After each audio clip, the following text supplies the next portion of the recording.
Hi friend, तो आज के आमी रुई माछ रान्ना करब। এই দেখো রুই মাছটাকে কিন্তু এই যে লবণ হলুদ দিয়ে ভালো করে আমি ফ্রিজে রেখে দিয়েছি, লবণ হলুদ মাখিয়ে। দেখো রুই মাছগুলো কিন্তু আমি এই সাইজের নিয়েছি।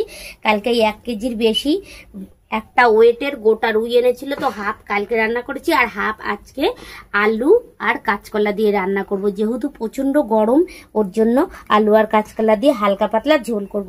তো সবার প্রথমে আমি মাছগুলোকে লবণ হলুদ মাখিয়ে রেখেছি, এবারে মাছগুলো ভেজে নেব। কড়াইতে দেখো পরিমাণ মতন তেল দিয়ে দিয়েছি, তেলটা কিন্তু বেশ ভালোভাবে গরম হয়ে গেছে। এদিকে দেখো কাঁচকলাটা আর আলুটা আমি কিন্তু এই যে এইভাবে লম্বা লম্বা করে কেটে নিয়েছি, এই যে কাঁচকলা আলু। তো চলো সবার প্রথমে মাছগুলো ভেজে নেব। তো আগে মাথা দুটো ভালো করে ভেজে নেব। তেলটা ভালোভাবে গরম হয়ে গেছে, এবার মাথাগুলো দিয়ে দিলাম। তো এবার মাছ ভাজা হয়ে গেছে, মাছগুলো এই যে আমি তুলে নেব। সব মাছ ভাজা আমার হয়ে গেল।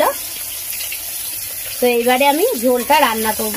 তো ফোড়নে কি কি দেবো, মাছগুলো কিন্তু আমি দেখো খুব লাল করে কড়া করে ভেজেছি। এই যে রুই মাছগুলো কিন্তু সেই খুব বড় বড় রুই, খেতে সেই টেস্টি হবে এই ধরনের। আর যে প্রচন্ড গরম পড়েছে, হালকা পাতলা ঝোল করলে খেতে বেশ ভালো লাগবে। তো এই মাছ ভাজা তেলের মধ্যেই কিন্তু আমি একদম সিম্পল, যেহেতু প্রচন্ড গরম ওর জন্য একদম হালকা ঝোল করব। কাঁচকলা আর আলু দিয়ে হালকা ঝোল করব। হালকা ঝোল খেতে কিন্তু সেই টেস্ট। তো ফোড়নে চলো এই যে গোটা জিরে তেলের পর দিলাম, ওই তেলের মধ্যেই মাছ ভাজা তেলের মধ্যেই।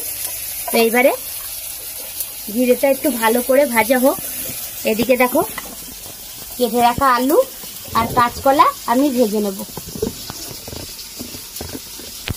তো জিরেটা দেখো ভাজা হয়ে গেছে, এবার কেটে রাখা কাঁচকলা আর আলু একসঙ্গে সুন্দর করে ভেজে নেব।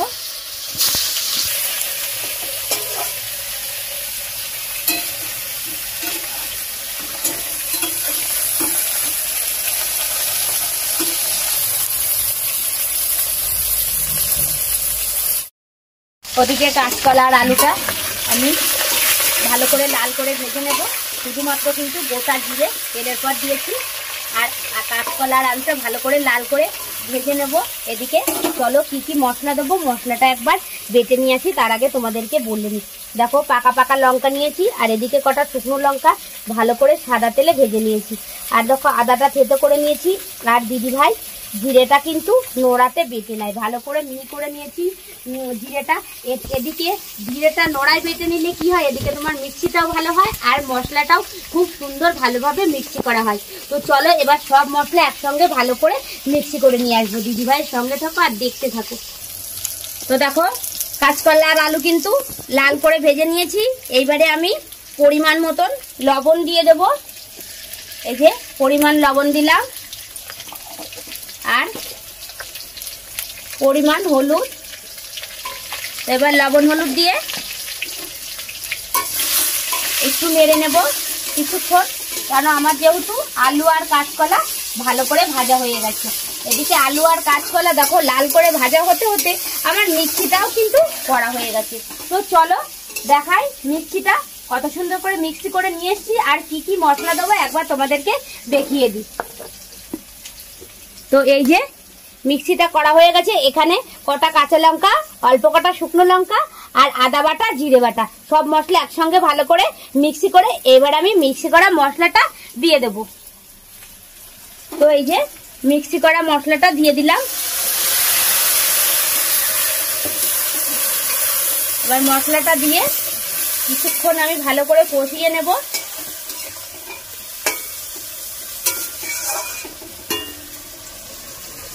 ভালো করে না কষলে সেই টেস্টিটা আসে না।